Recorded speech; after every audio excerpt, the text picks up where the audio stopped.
Hello, Decode Your Burnout fans. Welcome to another episode with me, Dr. Sharon Grossman.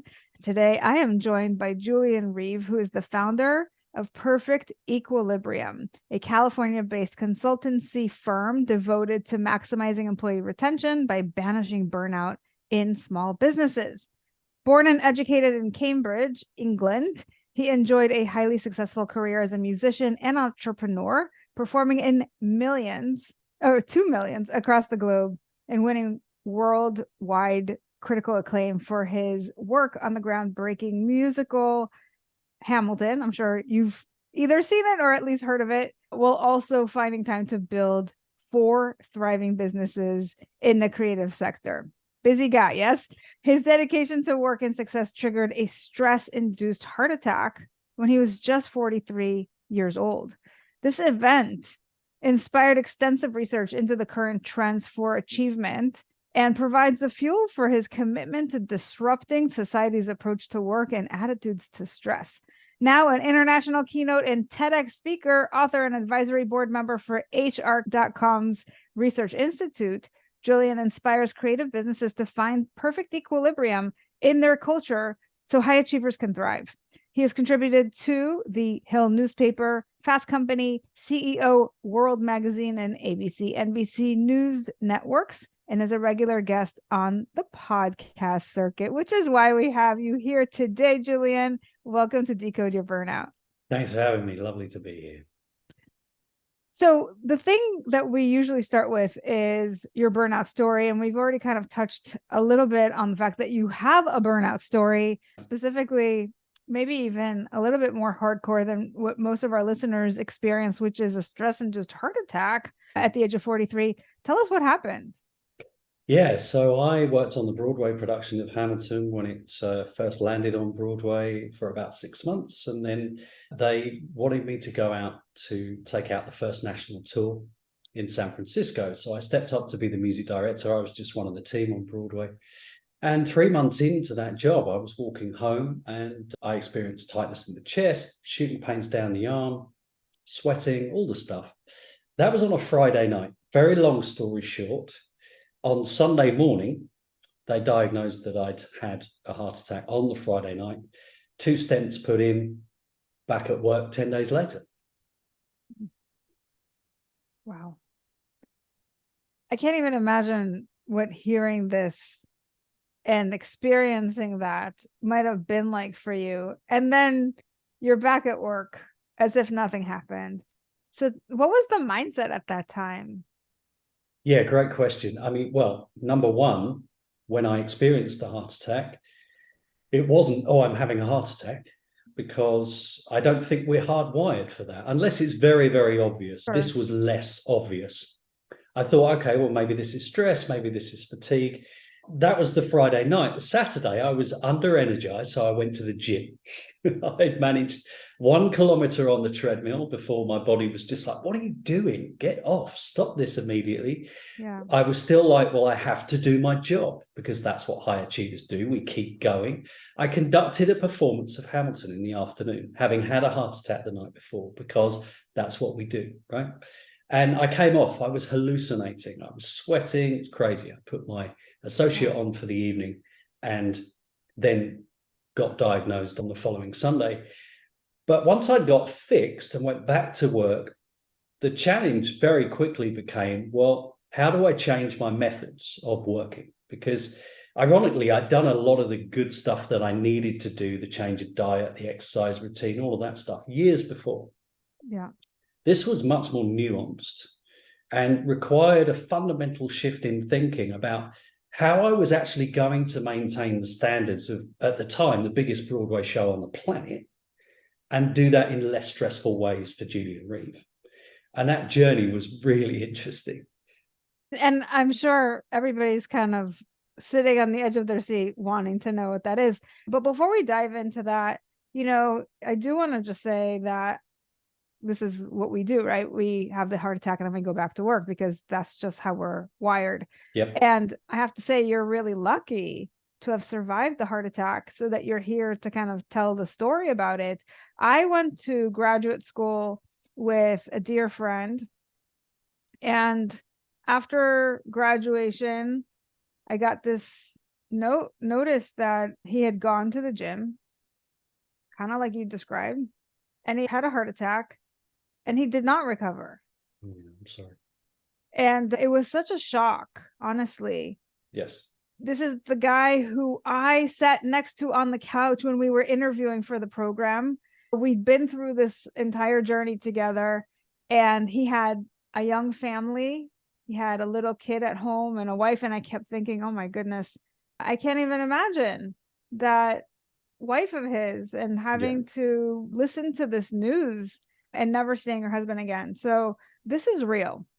And this is very serious stuff. So I'm really glad that you're here to shine a light on this, because there are a lot of people who probably work as hard as you did before you made these changes. And what I think is also really important is you mentioned that before you had the heart attack, you'd already done what seemed to be, quote unquote, all the things. You changed your diet, you did the exercise, like you did all the stuff that we're told is supposed to keep us healthy, and you still had the heart attack, right? So there's more that we need to do, in a sense, or there's maybe not more that we need to do, but there's different things that we need to understand about what it really takes to prevent that accumulation of stress. And so, yes, I'm really glad that you're here to talk about that, and do take us on that journey with you about what you discovered that actually works. Yeah, I mean, first up, I'm sorry to hear about your friend. It's not an uncommon occurrence, sadly. And to your point, I don't take any day for granted now, because my cardiologist actually came to see me after putting the stents in and said, I hope you understand how lucky you were, or how lucky you are. And initially I just shrugged it off. I was like, no, I get it. I've had a heart attack. Thanks for fixing me. I need to get back to work. That's right. It's like that's what we do. It's like enough with the small talk. Exactly. It's like, come on, Let me pay my bill. I'll be out of your hair. You can fix the next guy. Yeah. But he said, he really slowed me down. And he said, please understand that your right coronary artery was 95% blocked. It was hanging on by a thread. Wow. And I can guarantee you that had you put your body through any more stress prior to checking in, because by that point we'd established the timeline of the attack on the Friday night and me checking in on the Sunday morning, had you put your body through any more stress, there's every chance that that heart would have failed, and it wouldn't have been strong enough to recover by itself or to hang on. So I hope you've connected with that. And I'll be really honest with you, it kind of landed at the time, but it didn't really. Yeah. Because I was too in the moment. I was too stressed. I was too this, that, and the other. It's only really months later where you go, goodness, okay, all right. So what did I do? Well, I think, this was really the start of my own journey to what I now call perfect equilibrium. And I started recognizing that, number one, I couldn't do this by myself. So I got some help from a psychologist. And I recognized that there were things out of my control that I couldn't, change for my own benefit. But there was much within my own control. Yes. I actually started with my perfectionism. We kind of realized that the root cause of my heart attack really was my perfectionism. I'd been brought up in a very musical family. My mother was my first piano teacher. So any psychologist will wave a big red flag at that moment and go, I'm a psychologist. Okay, here we go. Here starts the perfectionism journey. And that's true. Yeah. And I have used my adaptive perfectionism to great kind of success over the years. It explains a lot of my career path. But my maladaptive perfectionism has led to chronic low self-esteem, depression, touching on very hard times that I turned to for many years. I turned to booze, drugs, pretty much anything that I could get my hand on to get through. So a lot of the reason why my body had got to the point where the arteries were just like, nope, bad diets, the stuff I mentioned previously. And so getting to the root of the perfectionism was really interesting, because as I found later on when I went on to coach high achievers, we value our perfectionism, don't we? It's like it's something Yes. that, it's like a differentiator to others. It's like, oh yeah, well, if I'm a perfectionist, we're kind of taught to say, well, what's your biggest flaw? Well, I'm a perfectionist in job interviews. But actually Right. secretly we're going, yeah, but that actually really makes me really good. I'm just not going to tell you that part. Sure. And so I had to figure out how to kind of manage my own expectations, manage my own perfectionism so that I could experience less stress, higher self-esteem, so that I would be better motivated and better positioned and closer to perfect equilibrium to be able to still deliver my own standards that in turn would get the same standards from the stage and from the orchestra pit so that the audience would walk away happy. You've got to remember that this was Hamilton at a time where people were spending well over $1,000 a ticket. It was at the height of its success in 2017. Yeah. The pressure was incredible. And it was all about the results, quite rightly. It was about Hamilton has to be the best it can be every night. And that journey with perfectionism was fascinating. Yeah. It's kind of like there's two sides to that perfectionism coin. Right. And I think that's what makes it so hard for people to quote unquote get rid of it, because they're like, well, I wouldn't have gotten to where I am today if I wasn't a perfectionist. And there are Yes. certainly, I would say, certain careers where we want perfectionists, Yep. right? We want that airplane pilot to land that plane just perfect, because There you go. we don't need to crash just because they're on their not perfect Absolutely day, right. Absolutely. or we want that surgeon who's putting that, My then stent in, yeah, we want them to do it perfectly, yeah, because I hello. mean, we don't want to die under the knife because Right. they're not doing a Right. good job. Right. So it is kind of a slippery slope. It can be. And I think, this kind of leads nicely into where I took my career after Hamilton, because I realized that people value their perfectionism. I was tired of the message of perfectionism's bad. And I also recognized that there was a desperate need for a different message, a disruptive message that would better resonate with perfectionists so that they could get in front of the pain point. Because I realized that many perfectionists were just like me in the fact that they would only do something about their perfectionism when they hit the pain point. So I was like, how can we reframe our language to inspire perfectionists to do something sooner? And with all due respect to brilliant people like Brené Brown writing books like The Gifts of Imperfection, perfectionists will largely walk past that book until they have a heart attack. So if they're in the airport, they'll see that book on the shelf and they'll go, I don't actually think there are any gifts to imperfection, because they value their perfectionism. Sure. So what's the title of the book that they will read? And that was really the subject of my TEDx. It was called Reframing Perfectionism, the Vital Need for Change. And I argue that instead of saying we're going to play with it, we're going to manipulate it in our favor to get rid of the bad stuff and keep the good stuff. How do we do that? We keep standards high by aiming for the perfection that we need from the pilot and from the surgeon, from anyone in that type of job. But we are kinder to ourselves by using self-compassion to get to the result. There was a study out of Australia in 2018 that showed that self-compassion heavily regulates our experience with depression. Depression is one of the things correlated with perfectionism. So I was like, okay, there's a fairly solid argument here to say that self-compassion will do the same thing for perfectionists, as in regulate the experience. And it does. I prove it to myself every day. And so what we can do is we can start to prioritize our perfectionism, for example. So coming back to the pilot who's landing the plane, he absolutely needs to be on point and perfect when he's landing the plane, but he doesn't need to be on point and perfect when he's stocking his fridge. The fridge doesn't have to be in alphabetical order, right? That's right. That's right. His car doesn't have to be completely immaculate. So what you're doing is you are bringing yourself closer to perfect equilibrium or balance or whatever you want to call that by working strategically to keep the things that you value and get rid of the stuff that you don't. And that's a really valuable exercise for any perfectionist, I think. Yeah. And it's really, really interesting that you kind of came across this, because as I was coaching my group and they were all perfectionists, we kind of landed in the same place as what you just described, Okay. because they weren't willing to let go of the perfectionism Yes. in their work.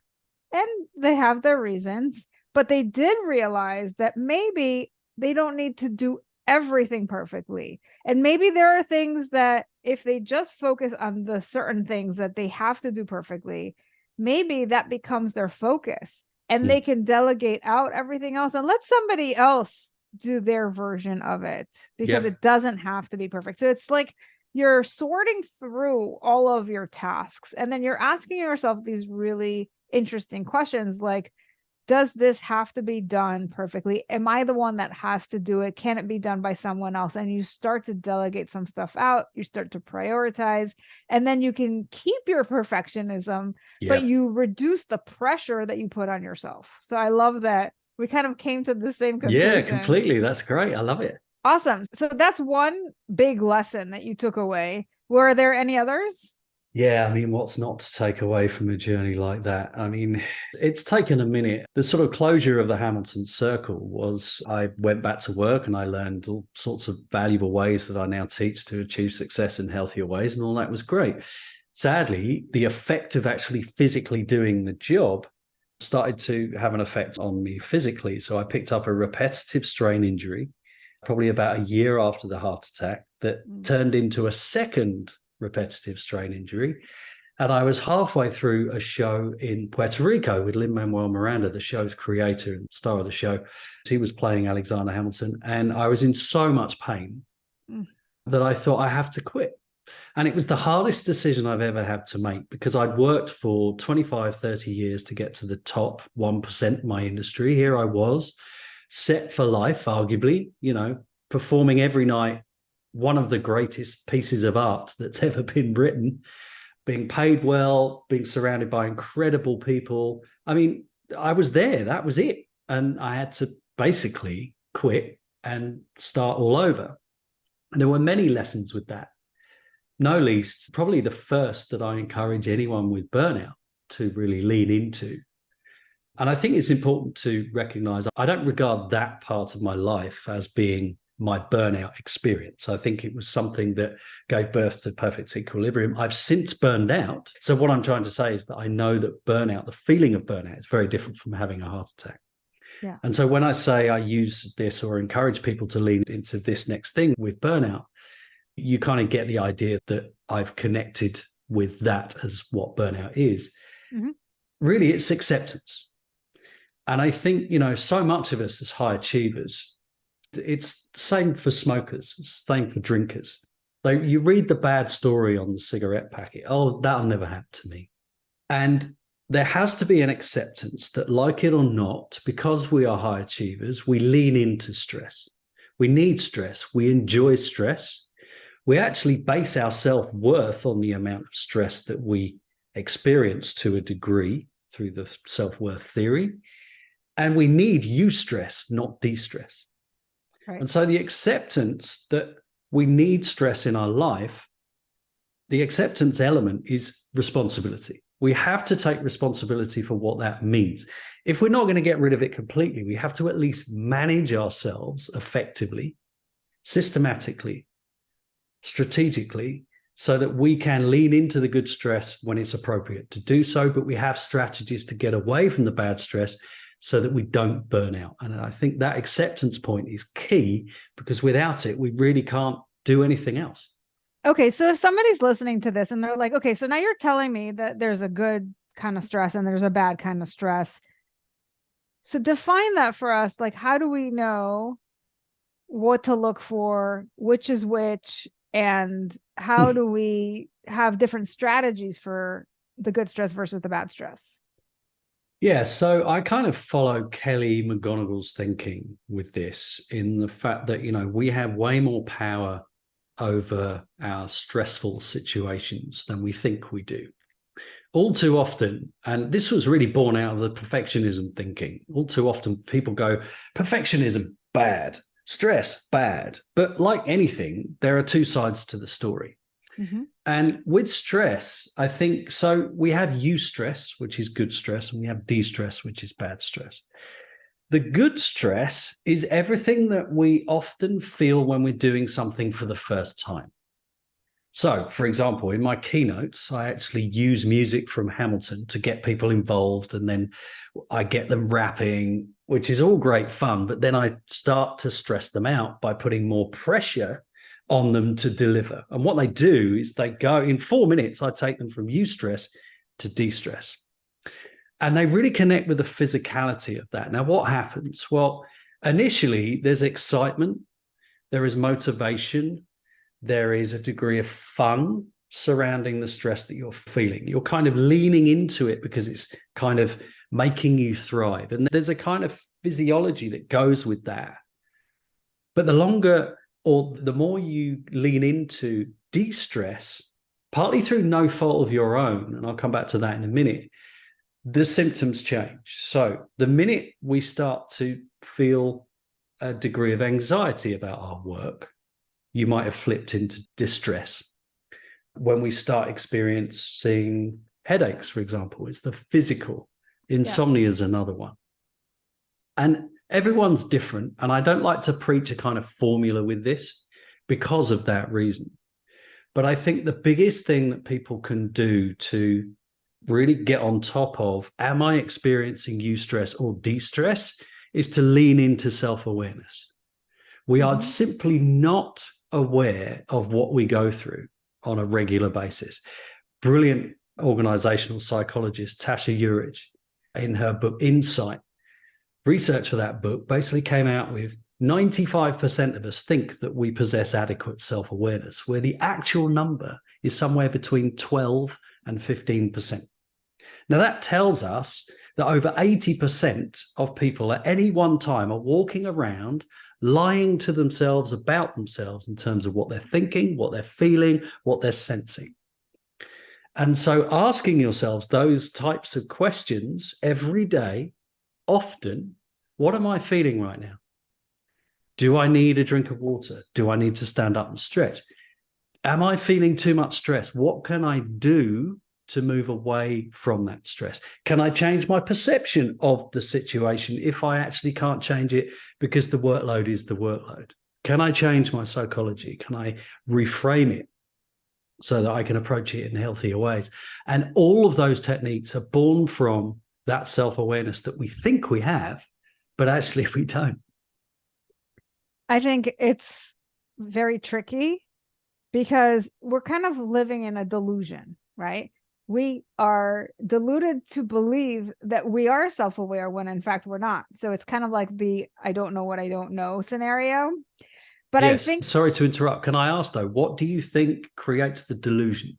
well, I think in general, we think we're more on top of ourselves than we really are. Right. But I think given the fact that people are having heart attacks left and right, or any kind of, that are burning out left and right, or whatever, fill in the blank, tells us that we're not listening to our bodies. Yeah. And why are we not listening? Maybe because we hear the signs, but we kind of ignore them. But maybe we just aren't listening. Maybe we're just not aware that they're there, right? So that could be an indication. And I think what's really important in that message that you just said is, if you know that statistic to be true now that you've heard it, then you can assume that you're probably one of those people who thinks you're more self-aware than you actually are, which will then encourage you to ask yourself these questions and continually check in with yourself. Because here's the truth, even if you think you're self-aware, chances are you're not asking yourself those questions every single day. Correct. We're not checking in with ourselves enough. We're not asking those questions enough. So maybe that's just the strategy of how to make sure that you're not a statistic and that you do have that self-awareness, because that self-awareness is going to keep you in check. So what about if you were to, I love that you gave almost like a call to action. What about if you were to ask yourself throughout the day, how am I feeling right now? What do I need right now? Do I need to go to the bathroom? Do I need a drink of water? Do I need to stretch my legs? Like, Yes. what do I need right now? Because what we're programmed to do, if you're working remotely, is back-to-back meetings, check the emails, answer phone calls, like do all the things that you're supposed to do. And often we don't give ourselves those breaks. And if you're not working remotely, it doesn't much change. It's just that you're in person, but then, you've got those in-person meetings, and then you've got the emails and everything else that comes along with it. So I think it's just like this mindset shift of, number one, you do need those breaks, but what do you do in those breaks? It's not enough to just carve out that time, but it's really about checking in with yourself and figuring out, what do I need right now? Yeah, and I love the fact that you've added need, because that's the second layer. So the three questions I start people out with is, what am I thinking? What am I feeling? And what am I sensing? And the answers to those questions then become, if you're listening to this on a podcast, just imagine this. If you imagine you've got a line from left to right, you're starting from the left. That's the beginning of the journey. By asking those three questions, you move along the line to the right, which empowers you to keep moving, but reactively based on your answers. So the direction that you head will be based on what you're either sensing, what you're thinking, what you're feeling. That then leads to the door you've just opened, which is, what do I need? And I think that's a very slightly different kind of level of nuance within the question asking, because you really are having to be very self-aware, particularly physically. What do I need in that 5-minute break? Do I need to stretch? Do I need water? And I think it's also important to recognize that this language doesn't come necessarily quickly. It's not something that, self-awareness doesn't just necessarily magically appear. It's like anything. It's like practicing the piano or learning Hamilton. Practice is going to make you better at this stuff. So the more you ask these questions, the more able you will be to answer the ultimate question, which I think is the one that you posed: what do I need? I think the self-awareness business is so important. And absolutely, we know it's the foundation of all emotional intelligence, which means that if you have a hard time with your own mind, if you have a lot of negative emotions that you're struggling with, the way to flip that has to be first developing your self-awareness, because you'll understand that there's a relationship between your thoughts and your feelings, and you won't know what those thoughts are. You'll only experience the result of those thoughts. You'll experience the guilt or the resentment, but you won't understand that you're the one that has having thoughts that brings about those emotions. And so to tap into your own psyche, into your own way of thinking about things, is going to give you a huge clue about what you need to change so that you can have a different result in the world. So I'm totally on board with you. Yeah, I love it. So I know that based on your experiences, you have some myths that you came here to debunk for us. So what is the first myth? We kind of touched on it earlier that, I think high achievers are so programmed to achieve that it becomes all about the result. So the first myth is that the result is everything. And the work that I really enjoy doing is encouraging people to think about success in a kind of 360 agile way, perspective, rather than a linear A to B way.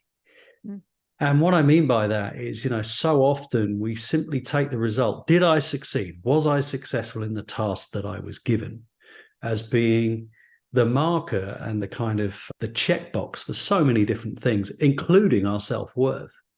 Yeah. And there's a very strong argument to say that, the result is better if actually we look at the journey to the result more holistically. We look after ourselves, we're kinder to ourselves, we lean on others, we delegate, we get in communities to be able to support us, all of the stuff. That's the first one, is that the result isn't everything. It's much more than the result itself. Yeah, I think having goals gives us a sense of purpose.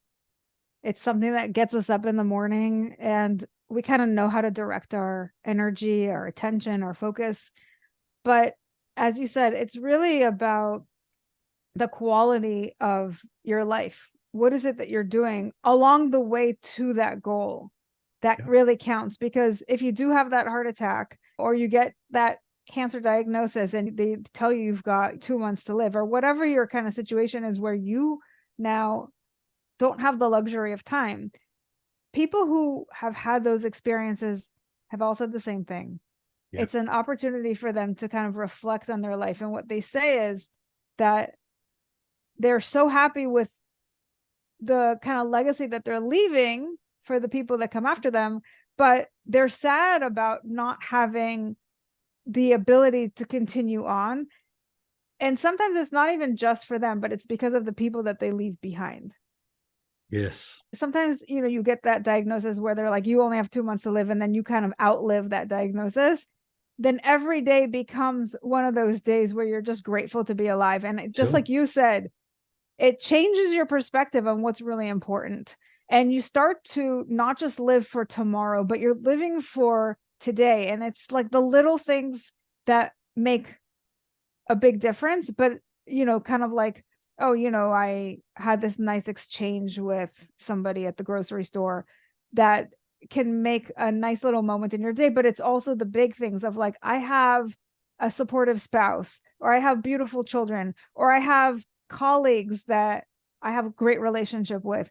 And it's both the little things and the big things that give our life purpose. And it's not overlooking those things when we're so focused. We sometimes get so hyper focused on the result and the goal and achieving that we don't make time for ourselves and others. And we overlook all these things that we really have a lot of gratitude for when time is crunched. Absolutely. I love all that. And yes, you're absolutely right. My personal journey was very much, realigning what you've just spoken about is, I think high achievers are particularly guilty of, it's not only the minutiae, if you like, of striving for excellence or perfection, whatever you're striving for, in everything that you do every day. There is kind of much deeper connotations. And this was very prevalent in my old industry. As a performer, if you're not on stage, then who am I? Because if I'm performing, I have identity. And this is why so many out of work actors struggle, because when they're out of work, they don't know who they are. They can't express themselves. And so I think much of what you're speaking about is absolutely right, because we have to get away from achievement being the marker for who we are, for our job being the market. Yeah, absolutely. Yeah, it's almost like, you described how you worked so hard to get to the top. Mm-hmm. And once you got there, you couldn't stay there, which is, you might say is like the biggest crock of your life, right? Like somebody sold you this story of like, work hard and you'll reap all the benefits. Yeah. And then you can't even like, you said, I was set for life. It's like, no, actually you're not. You have to step down because you can't stay here, right? Which you might say, this sucks. And I think it's the same experience that people have when they're burned out of like, I worked so hard and now I can't even do my work. I can't even think straight, and this sucks. And a lot of people reinvent themselves and they'll change careers altogether. Yeah.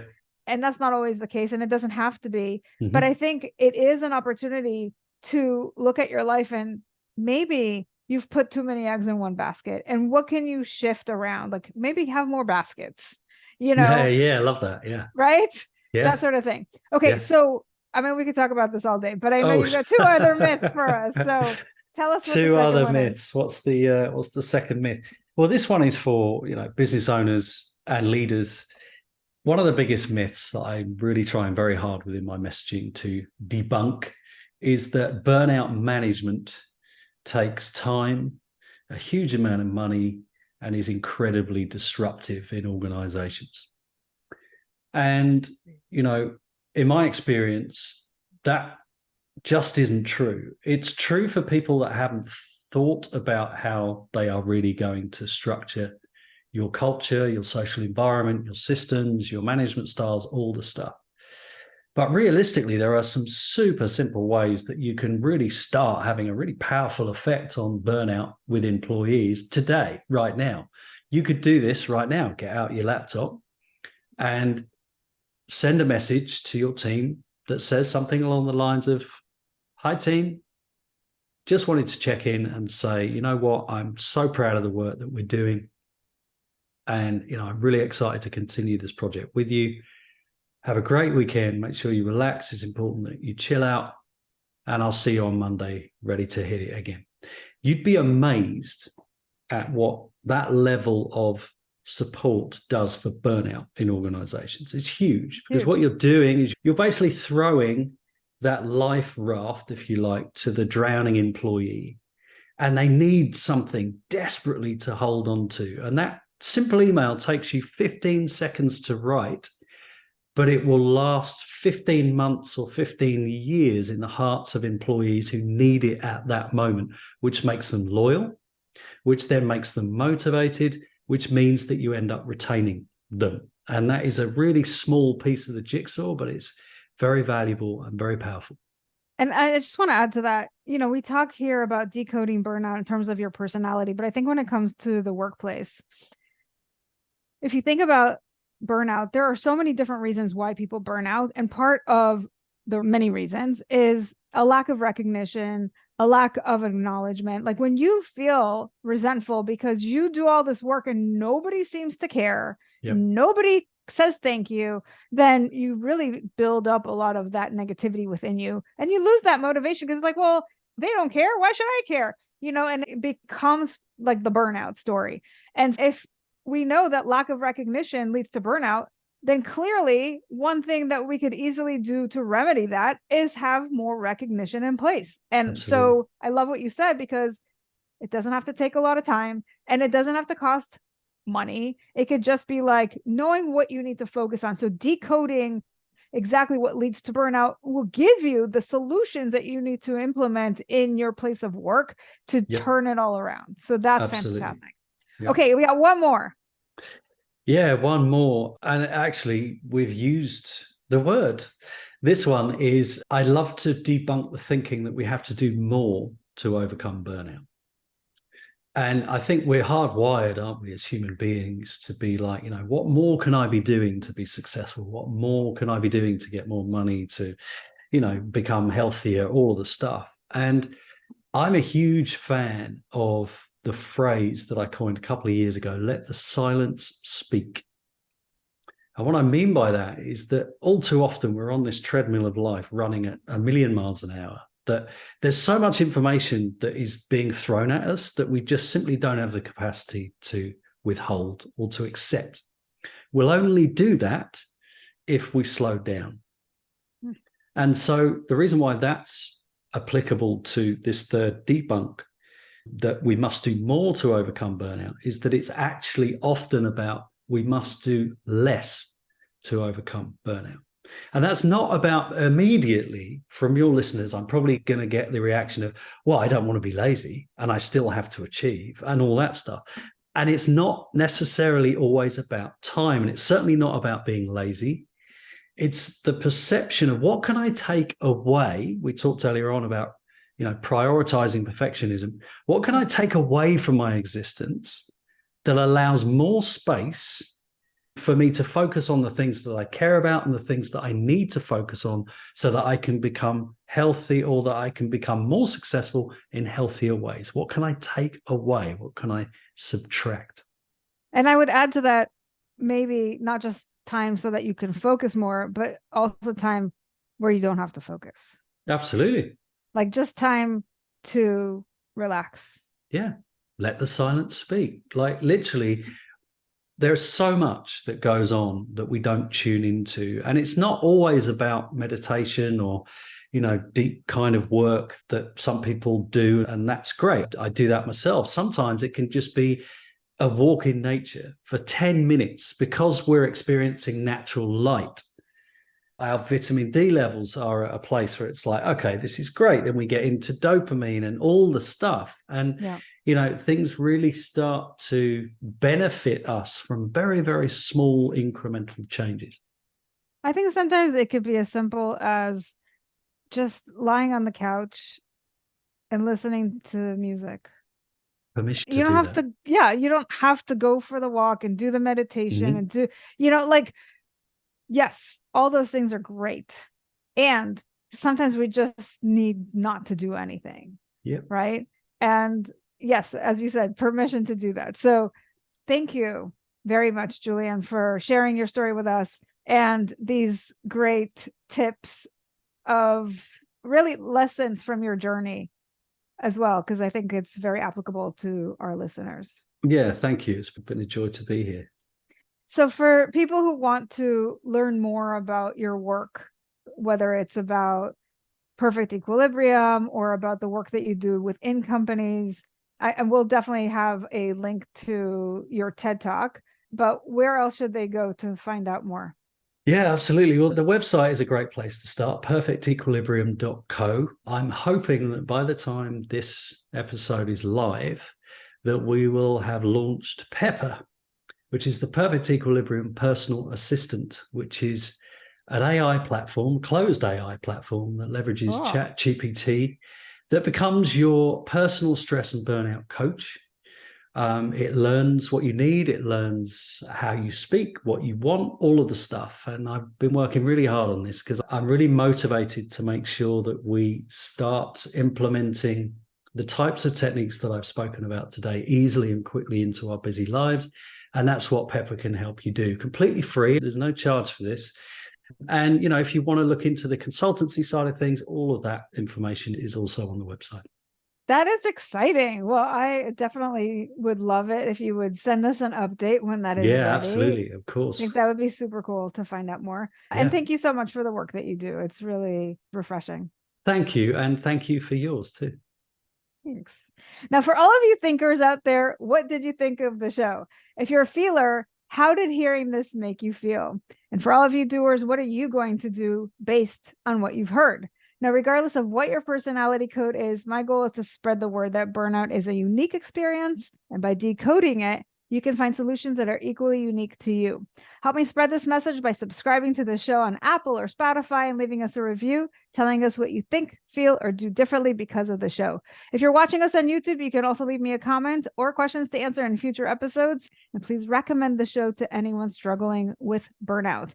If you're ready to take the next step with me to DYB, go to decodeyourburnout.com, and I'll see you right back here next week. Bye, everybody.